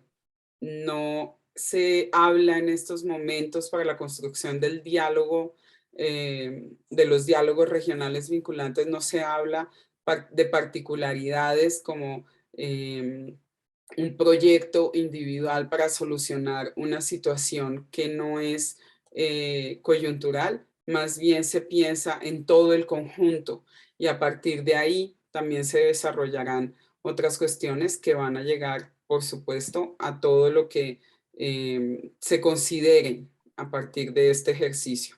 Nuevamente, muchísimas gracias a este ejercicio de pedagogía interinstitucional que hemos venido desarrollando. Muchas gracias también a la gente que ya sabemos que están trabajando, ya sabemos que están organizándose en mesas de trabajo y esperamos que se pueda articular con toda la ciudadanía colombiana, porque recuerden que esta curul representa no solamente a la gente que votó convencida del cambio y convencida de un programa legislativo que presentamos durante el tiempo de campaña. En estos momentos, la curul está abierta para la participación de todas y todos, incluso de las personas, como lo mencioné también, personas y partidos. La idea con esto es que podamos reconstruir a la Colombia y convertir a esa Colombia en la potencia mundial de la vida, donde la paz está como eje central y lo más importante, con los aportes de la colombianidad en el exterior que mantenemos, me incluyo, el segundo renglón de la economía nacional. Entonces, muchas gracias. Nuevamente les invito a que compartan este video, a que lo vuelvan a ver, a que lo analicen, porque a partir de este ejercicio pedagógico iniciaremos este cronograma de diálogos virtuales participativos con toda la colombianidad en el exterior. Muchísimas gracias a todas y todos. Muchísimas gracias especialmente al equipo de la UTL, al equipo idóneo que ha desarrollado también conjuntamente con todas y todos nosotros este espacio para garantizar la participación adecuada de todas y todos. Y muchas gracias, embajadora Fulvia, muchas gracias a Lisbeth, muchas gracias a todas las personas que han estado conectadas también. Y Laura, no sé si tendremos tiempo para contestar algunas preguntas. Tenemos unos 5 minutos, 10 minutos para contestar unas preguntas. Gracias, representante Carmen. Una de las preguntas es cómo se va a convocar, a través de dónde se va a convocar y pues convocaremos a través de las redes de la curul internacional y también las de Cancillería, así que estén atentos a la difusión de la información. Acá ya tenemos una primera convocatoria que saldrá en las redes de la curul, porque esos primeros espacios los ha gestionado la curul en coordinación con los invitados que tendremos del DNP y la Cancillería y también los congresistas. La otra pregunta es si se va a hacer a través de qué plataformas y de cómo se van a organizar las mesas en los consulados. Podría decir que la plataforma que se va a usar va a ser reuniones de Zoom, que se van a estructurar para que se pueda participar activamente según las mesas de trabajo y los sectores, y también para el espacio del exterior, de relaciones exteriores. Frente a la organización de los consulados, estaremos comunicando prontamente esa convocatoria. Estamos en la logística para hacerlo y no sé si la embajadora Fulvia quisiera comentar frente a esa pregunta. Las personas preguntan, quieren saber, están ávidas de saber cuándo podrían participar también en el trabajo presencial en los consulados.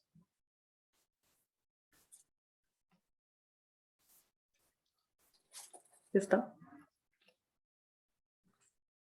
¿O Alejandro? Sí, está. Sí, Laura, está. Lo que pasa es que tiene el tema de las Gracias, Alejandro. Buenas tardes, representante. Sí, acá nos acompaña también Alejandro Mae, que es embajador también. También trabaja en la Dirección de Asuntos Consulares, Migratorios y de Servicio al Ciudadano. Porque la tengo a la vista, me voy a adelantar yo con la respuesta porque ya la veo que está embolatada y también con otra persona. Pero sí, efectivamente la convocatoria de los consulados la tendremos que manejar a través de los multiplicadores de comunicación, quienes tienen contacto directo y los canales de comunicación con todas las comunidades residentes en sus circunscripciones. En cuanto a las mesas, yo creo que dependerá mucho de la participación y el volumen que hay en cada una de las regiones, y se podrán identificar cuáles y cuántas mesas, no necesariamente en todos los consulados y en todos los países que tenemos participación en las 6 mesas, pero probablemente en las más relevantes de ellas, en las que más sienten ellos que pueden aportar y construir, habrá participación. A partir de esta reunión y de lo que viene en la programación, trabajaremos el tema de cómo instruir a los multiplicadores para que sean canales efectivos de los diálogos regionales y que efectivamente ellos puedan adelantar todo el proceso y conectarnos con la comunidad, tengamos material ya concreto producido por estas mesas y por las comunidades. Las fechas y los trabajos, pues estoy viendo la programación que tienes tú. Que estás Alejandro, no se compartiendo. escucha muy bien. Tú, no sé si es el micrófono está muy micrófono. bajo. Sí, es que se movía. Ah, sí. Si puedes repetir Sí. un poco las últimas Los frases que últimos dijiste. 10 minutos. Y que instruiremos a los multiplicadores para que vayan adelantando las reuniones con la comunidad y definiendo cuáles de las mesas podrán constituirse en cada una de las oficinas. Decía que no todos los consulados tendrán mesas y no todos los que tengan mesas tendrán las 6 mesas. Muy probablemente la comunidad se irá organizando en las mesas y en los temas de interés. Para las fechas que tienen ahí programadas, yo creería que cuanto antes podamos avanzar con esto, y como te escribía por el privado hace un rato, Laura, las dos capacitaciones que hubo ahora, la de Margarita y el sábado 10, el programa de planeación que presentó María Fernanda, ideal poder hacer la reunión con los multiplicadores para que reciban esta capacitación y puedan ir preguntando, puedan ir decantando un poco los elementos en los cuales surgen dudas, y con eso tendrán ellos claridad para ser efectivos multiplicadores de los diálogos regionales en sus circunscripciones. Y esto tendría que ser ya la próxima semana. O sea, salir de esta reunión con los multiplicadores para que, si Margarita está dispuesta a repetir un poco el tema, que además es en la medida en que lo vamos repitiendo, se nos va interiorizando. Y la de María Fernanda, que es bastante, pues es densa la presentación, pero les da una luz muy clara de cuál es el proceso y cómo debe enviar a la comunidad. Si hacemos esta capacitación la próxima semana, tendremos un avance grandísimo en la convocatoria de las comunidades en el exterior. Gracias. Gracias, Alejandro. Evidentemente, pues invitamos a la ciudadanía realmente a preparar los diálogos, a poder preparar las problemáticas y los sueños de transformación que tienen para que podamos asistir. Apenas se pueda organizar prontamente la logística para que los consulados puedan poner a disposición los encuentros presenciales. Estaremos comunicándoles por las redes de Cancillería y por nuestras redes también apoyando estos encuentros. Del mismo modo, pues las personas que no puedan asistir a los encuentros presenciales, estamos abriendo espacios de diálogo online para que puedan también conectarse, aquellas que también viven muy lejos de los consulados y que les cueste desplazarse hacia los consulados. Realmente acá podemos encontrar un espectro de oportunidades para que ustedes puedan participar. Y bueno, del chat veo principalmente que preguntaban sobre la metodología, sobre las convocatorias, cuándo se harían. Entonces, si no veo más preguntas puntuales acá, le agradecería a la ciudadanía por haberse conectado hoy realmente. Les pedimos que compartan este video con todas sus redes para que en sus países las personas puedan vincularse al ejercicio, puedan también estar atentas a las convocatorias, puedan asistir a las convocatorias y que realmente este trabajo pueda llevar a concreción y conectar todas esas ideas de la colombianidad en el exterior y esas necesidades también que tenemos y que queremos que sean visibles por fin en este primer gobierno del cambio de Gustavo Petro y Francia Márquez. Les agradecemos realmente a todos y a todas por su participación. Estamos muy Laura, contentos disculpa. Sí, sigue, por favor. Perdóname, Laura, ¿es posible compartir el formulario o o todavía no lo podemos compartir para que la gente sepa también que las personas pueden tener acceso a un formulario para enviar los insumos que consideren? Claro, el formulario ya lo hemos terminado, sin embargo, estamos evaluando si hay otras herramientas de participación democrática que pudiesen complementar esto. Entonces, apenas tengamos la información y antes del primer diálogo, evidentemente, vamos a compartirles las herramientas y un pequeño folleto para que ustedes tengan la información indicada y organizada de cómo vamos a desarrollar la metodología del espacio, lo que presentamos hoy, pero escrito para que ustedes se puedan guiar. Y quisiera también aprovechar antes de cerrar, Laura, para invitar a todas las personas que están en la audiencia en estos momentos para el próximo informe de rendición de cuentas, el segundo informe de rendición de cuentas de la curul, que vamos a estar también anunciando por las redes sociales. Muchísimas gracias, embajador Mae, muchísimas gracias a la embajadora Fulvia, muchísimas gracias a Lisbeth de PND y muchísimas gracias a Margarita, que debo decir nuevamente orgullosamente que hace parte del equipo de la curul y que ha sido Premio Nacional del Plan de Ordenamiento Territorial, y a Laura. Muchísimas gracias por todo y seguiremos, por supuesto, trabajando con nuestra prioridad puesta en la migración colombiana que está desperdigada por el mundo. Muchísimas gracias. Gracias.